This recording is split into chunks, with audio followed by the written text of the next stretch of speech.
Nawabshah report नुमाइंदा खुसूसी मोहम्मद आजम भट्टी फखर news की report के मुताबिक रहमानी तंजीम का एक इजलास अली होटल बुछेरी रोड पर मुनक्किद हुआ, जिसमें रहमानी तंजीम के मरकजी रहनुमा डॉक्टर शफीक रहमानी, जिले यूनिट के सदर इमरान रहमानी, जनरल सेक्रेटरी शेर मोहम्मद रहमानी, आदिल रहमानी, शाहनवाज रहमानी, गुलाम हुसैन रहमानी, अली हसन रहमानी व दीगर रहमानी बरादरी की शख्सियात ने शिरकत की। रहमानी बरादरी का इजलास अरशद रहमानी की सदारत में मुनक्किद हुआ। अरशद रहमानी और डॉक्टर शफीक रहमानी ने कहा कि हमारी बरादरी की एक फलाही तंजीम है जो बरादरी समेत मुस्तहिक गुरबा व मसाकीन और मजबूर अफराद की आप दोस्तों के ताउन से बेलोस खिदमत कर रही है। रहमानी तंजीम का स्लोगन है कि हम इंसानियत की खिदमत करें।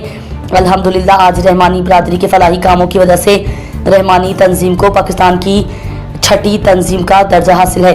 हमारी तंजीम के 5 लाख मेंबर हैं जो सख्ती इंसानी ज़िंदगियों की खिदमत को तरजीह देते हैं। एक ये NGOs है, तंजीम है, फलाई तंजीम है जो कि गरीबों के लिए, बेसहारा लोगों के लिए और सोशल वेलफेयर के चैरिटी के काम करती है। और हमारा ये नारा है और इंसानियत की खिदमत करें, अपनी मदद आप करें। हम इस नारे को लेकर तमाम इंसानी भाइयों के लिए, खाली रहमानियों के लिए नहीं, तमाम मुसलमान भाइयों के लिए हम खिदमत का जज्बा लेकर चलते हैं। तो अल्हम्दुलिल्लाह हमारी रहमानी वेलफेयर ट्रस्ट पूरे पाकिस्तान में 6ठे नंबर पर है। तो हमारी तंजीम में कम से कम पाकिस्तान के अंदर हमारे कम से कम कोई 5 लाख के करीब मेंबर हैं और सिंध में हमारे 2 लाख के करीब मेंबर हैं। उनकी खिदमत करती है। सबसे पहले तो पीने के पानी के लिए वाटर फिल्टर प्लांट लगाती है जहाँ पर भी पानी की ज़रूरत होती है। और हम लोगों ने पंजाब में भी काम किया, बलूचिस्तान में भी काम किया, फ़िल्टर प्लांट लगाए। कम से कम 45 फ़िल्टर प्लांट लगाए हैं। कोई एक फ़िल्टर प्लांट की कीमत 11 लाख या 10 लाख के करीब है। और हमने इंसानियत के लिए ताकि इस दौर में लोगों को कम से कम पानी का पीने का पानी जो साफ़ मैसर हो। मीटिंग हम हर माह करते हैं इंसानियत की फलाह और बहबूद के लिए।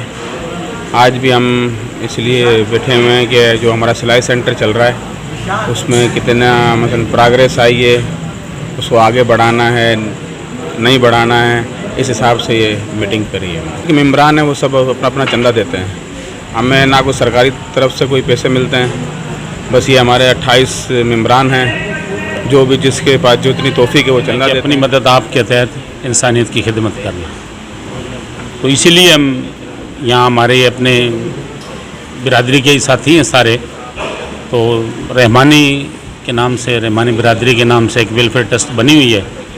अपना हम अपने ही से अपने साथियों से चंदा करके ये वो सिलाई सेंटर चलाना या कहीं पानी वानी का जो सबील लगाना या मेडिकल कैंप वगैरह लगाना जहाँ कोई बारिशों में या इस में जो भी हो जाता है, तो यही हमारा काम है, यही मिशन है। अफराद का जो अहदेदारान है हमारा, उनका यूनिट है नवाबशाह यूनिट। पिछले 5 साल से हम स्टेबल हैं और अल्हम्दुलिल्लाह हर महीने जो है वो इजलास करते हैं। अपनी मदद आपके तहत दामे दर में सुखने जो है वो अपनी मदद आपके तहत मुख्तलिफ़ प्रोजेक्ट्स हम रन कर रहे हैं। मुख्तलिफ़ किस्म के प्रोजेक्ट्स हमने इससे पहले भी रन किए थे और जो खिदमत खल्क़ के जितने भी काम हैं कोशिश वो करते हैं कि इंसिडेंट होते हैं, डिज़ास्टर्स वगैरह जो आते हैं, सैलाब की अगर कैफियत आती है तो उसमें हम जो है वो हेल्पिंग हैंड्स के थ्रू या अपनी मदद आपके तहत वो जो है वो मदद नवाबशाह हमारी जो वेलफेयर है यूनिट नवाबशाह में 28 बंदों की रुकनी कमेटी है, जिसमें सिलाई सेंटर वगैरह फिलाई कामों में जो है कहीं पे एक्सीडेंट वगैरह हो जाता है, जैसे ट्रेन का हादसा हुआ था उसमें हम लोगों ने पानी है या कोई अपनी मदद किसी को खून दिया है। माना हमारी जो वेलफेयर है इसका मकसद यही है कि अपनी मदद आप हम जो कुछ भी करते हैं बग़ैर किसी गवर्नमेंट के, बग़ैर किसी पार्टी सियासी लोगों से हट के हम अपने लोगों की खिदमत करते हैं। मुसलमान जो भाई हैं हमारे, जो हमारे पास आता है जितना हमारे से पूछता है तो इंशाअल्लाह ताला उसकी हर तरीके से मदद करते हैं।